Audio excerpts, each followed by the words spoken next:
Without objection, the gentleman is recognized. Thank you, Mr. Speaker, Mr. Chairman, Speaker, Leader, all the above.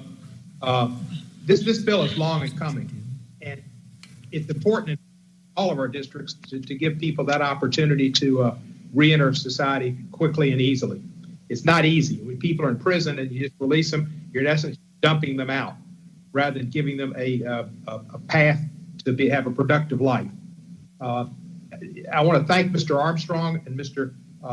Reschenthaler for co-sponsoring this bill. I thought Kenny's statements, Mr. Armstrong's statements were outstanding, that this should be called a reinvestment act, or some states call it a reinvestment act or reinvestment trust. It makes a lot of sense.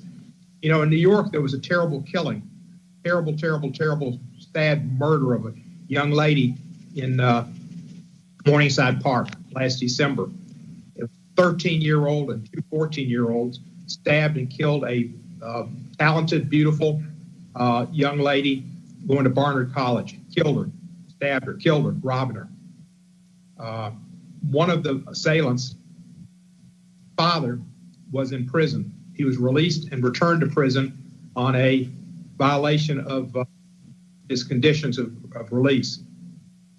You don't know it, but it's entirely possible that if he were had the availability of one of these process centers, that he would have gotten a better start in life, and maybe he would not have gone back to prison, and maybe he would have instilled better values in his son, and that lady would still be alive.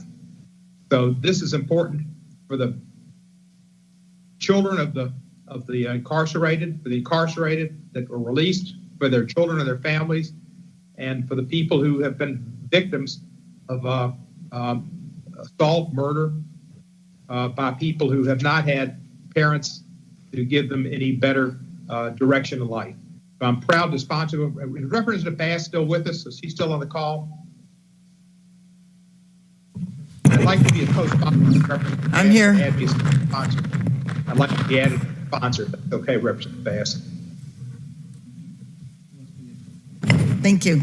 Well, with that, I thank the representative for her work. I hope you sponsor, and I'll yield back the balance.